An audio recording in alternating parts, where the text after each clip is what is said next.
목사님, 제가 하나님께 버려지고 있는 사람인가요? 버려지고 있는 사람인지 아닌지를 알 수 있는 방법이 있나요? 궁금합니다. 알려주세요. 아주 혼란스럽고 걱정이 많으시겠습니다. 한마디로 누가 하나님께 버려지고 있는 사람인가요? 하는 질문인데요. 답은 교회를 떠나려고 하는 사람입니다. 왜 그런가 하면 잘 들어주세요. 내가 교회를 떠나지 않고 잘 다닐 수 있는 것은 하나님께서는 나를 선택해 주셨기 때문입니다. 또 지켜주시고 보호해 주시기 때문입니다. 맞죠? 그런데 아직까지는 완전히 버리시진 않았지만 버리시고 계신다면, 내가 버려지고 있다면 교회를 떠나려고 할 수밖에는 없는 것입니다. 아니, 자동으로 떠나게 되는 것입니다. 조금만 관심을 갖고 생각해 보면 금방 알 수 있는 문제입니다. 그렇겠죠? 그러니까 중요한 것은 먼저 내가 교회를 떠나려고 하는 사람인지 아닌지를 차분하게 생각해 보는 것입니다. 생각해 봐서 교회를 떠나려고 하는 사람이라면 하나님께 버려지고 있는 사람입니다. 내가 버려지고 있는 사람이라서 자꾸 교회를 떠나려고 하는 것입니다. 따라해 볼까요? 하나님께서 이미 버리시려고 해서 나는 자꾸만 교회를 떠나려고 한다. 물론 이런 사람은 자신이 하나님께 버려지고 있다는 생각을 전혀 하지 못합니다. 더 위험한 것은 나는 교회만 떠나는 것이지 하나님을 떠난다고는 생각하지 않는다는 것입니다. 그저 단순히 교회만 바꾼다고 생각할 것입니다. 이렇게 생각하시고 교회에 옮기시는 분들 많이들 있으시죠? 하지만 이것은 틀린 생각, 잘못된 생각입니다. 왜죠? 결국은 교회를 배회하게 만들어서 나는 그리스도의 몸된 교회를 세워나가지 못하게 하는 사탄의 책략이기 때문입니다.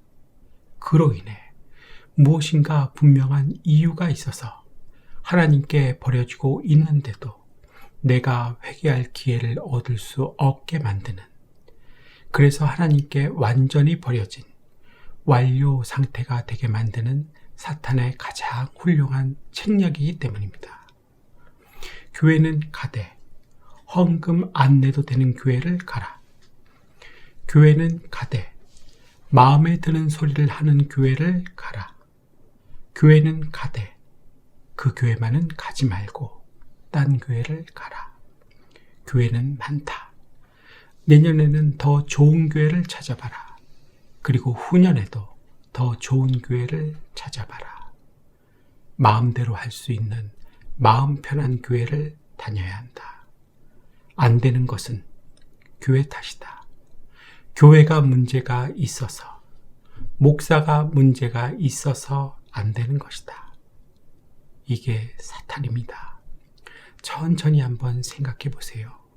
맞죠? 그렇다면 이러한 사탄의 책략, 유혹에 넘어가서 교회를 바꾼 사람은 다 교회를 배회한다고 봐야 할까요? 중요한 질문이죠. 통계적으로도 교회를 배회한다고 봐야 하고, 상식적으로도 사탄을 안다면 배회한다고 봐야 맞고 옳은 것입니다. 또 정직한 것입니다. 따라해 볼까요? 통계적으로도 상식적으로도 배회한다고 봐야 맞고 옳다. 정직한 것이다.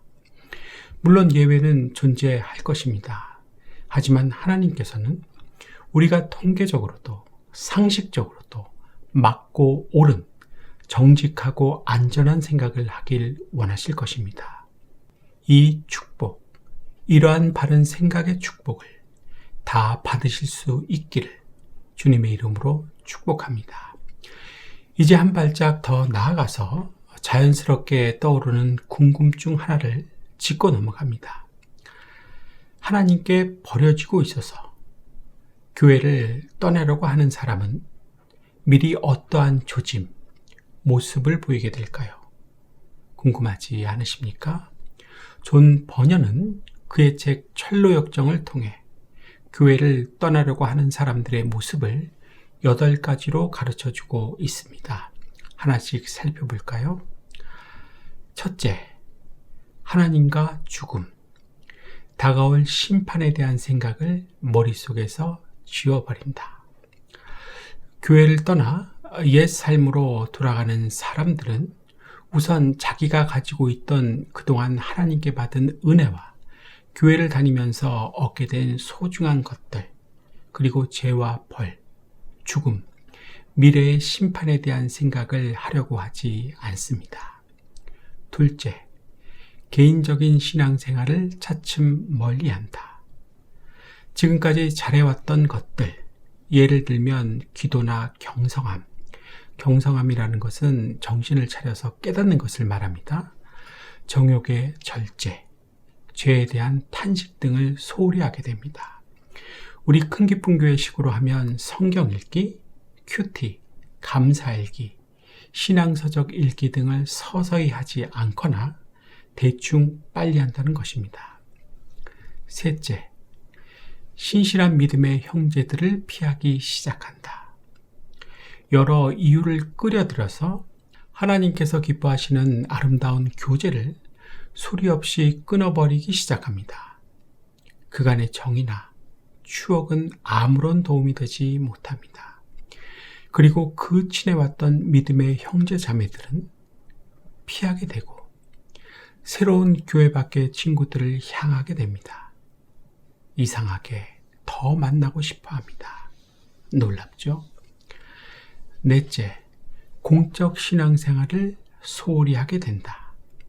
핑계를 대며 그간 잘 참석했던 금요 예배, 주일 예배, 소그룹 모임이나 각종 행사에 참여하는 것을 싫어하게 됩니다. 예배 시간에 자주 늦고 빠지고 딴 것을 본다든지 딴 생각을 하게 됩니다. 결과적으로 자신이 지켜야 하는 공적 의무를 외면해 버리는 것입니다. 다섯째, 자신에게 남은 신앙의 흔적마저 지우기 위해 명분을 만든다. 예를 들면 그동안 잘 다녔던 교회가 갑자기 거리가 머니 가까우니 하기도 하고, 목사님의 설교가 이러니 저러니 하면서 불만을 표출하고 흠을 찾기 시작합니다. 물론 인격적인 모습도 들고 나옵니다. 그래서 교회를 떠나 옛 삶으로 다시 돌아갈 합당한 구실을 광범위하게 찾아내서 만듭니다. 여섯째, 새로운 육적이고 방탕한 사람들과 어울리기 시작한다. 차츰 자연스럽게 세상적이고 육적인 사람들을 만나서 정욕에 이끌리는 현실적이고 세상적인 대화에 참여합니다. 영적인 대화가 아닌 육적인 대화입니다. 이게 좋습니다. 이때 죄를 더욱 담대히 행할 계획을 수립하기도 합니다. 일곱째, 이제는 누구의 눈치도 보지 않고 마음대로 작은 죄들을 범하기 시작합니다. 양심에 화인 맞은 상태, 감각이 없는 상태가 되는 것입니다. 목사님의 권면과 책망도 전혀 소용이 없는 지경에 이르게 됩니다. 마지막 8번째, 마음이 철저히 완악해져서 본 모습을 완전히 드러낸다. 어느새 절망적인 타락의 상태로 다시 빠져들어서 자신의 완악함을 얼굴과 말로 나타냅니다. 어떠한 희망도 기회도 얻게 되고 자신이 자신을 통제하고 자각할 수 없는 지경이 되고 말아 버립니다. 자신이 자신을 통제하고 자각할 수 없는 지경. 절대적 비참에 이르게 된 것입니다. 이상의 8가지 모습들이 존 버년이 가르쳐주고 있는 것입니다. 하나님께 버려지고 있기 때문에 이러한 모습들이 나타나고 있는 것입니다. 따라해 볼까요? 하나님께 버려지고 있기 때문에 이러한 모습들이 나타나고 있는 것이다. 혹시 여러분들에게서 이러한 모습들이 나타나십니까? 나타나신다면 몇 번째 모습이 나타나십니까? 한두 모습이 아니라 많은 모습들이 나타나십니까? 그렇다면 심각해지셔야 합니다. 바짝 긴장하셔야 합니다. 진심 어린 회개가 있어야 합니다. 이번 달에 내가 이 자리에 있다고 해서 다음 달에도 이 자리에 있다는 보장은 없는 것입니다. 은근히 걱정되시죠? 맞습니다. 이런 문제는 힘을 모아 걱정을 하셔야 하고 매우 두려워해야 하는 것입니다. 하지만 해결책이 있습니다. 존 버녀는 하나님의 은혜가 유일한 해결책이라고 합니다. 이 해결책을 위해서 다시 한번 하나님의 은혜를 받기 위해서 우리는 어떻게 해야 할까요? 먼저 잠언 3장 34절로 가 봅니다. 진실로 그는 거만한 자를 비웃으시며 겸손한 자에게 은혜를 베푸시나니. 우선 겸손해지는 것입니다. 하나님 앞에 머리를 숙이는 것입니다. 말씀을 들으려고 하는 것입니다. 이게 중요합니다. 10개를 들으면 12개가 질문이 나와서는 안 됩니다. 교만하기 때문에, 본심은 듣기 싫어서 이런 식과 태도로 질문이 나오는 것입니다. 겸손해야, 하나님 아래 있어야 은혜가 흘러 내려올 수 있는 것입니다. 그러면서 해야 할 것이 있습니다.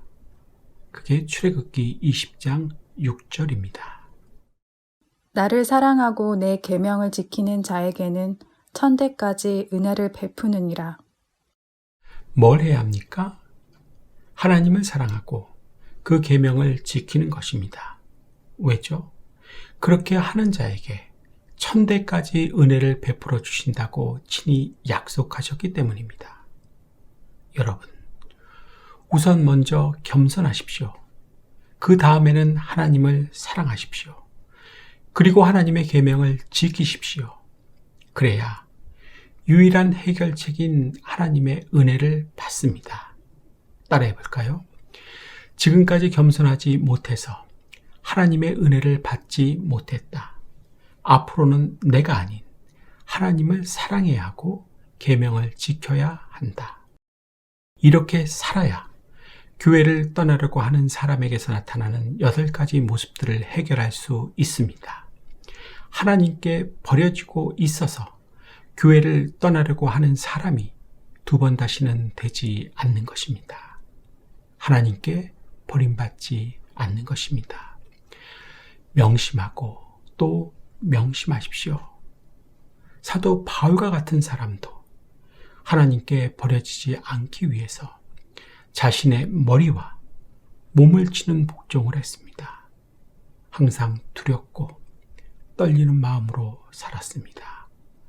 긴장 상태를 유지하고 살았다는 것입니다. 이런 상태가 나의 상태가 되실 수 있기를 바랍니다. 이제 정리를 해 봅니다. 질문이 뭐였습니까? 누가 하나님께 버려지고 있는 사람인가요? 하는 질문이었습니다. 답은요, 교회를 떠나려고 하는 사람입니다. 라고 말씀을 드렸습니다. 그러면서 3파트로 나누어 말씀을 드렸습니다. 첫 번째 파트는 선택해 주셔서 내가 교회 다닐 수 있다. 두 번째 파트는 교회를 떠나려고 하는 사람의 8가지 모습. 세 번째 파트는 존 버년이 가르쳐주는 유일한 해결책이었습니다.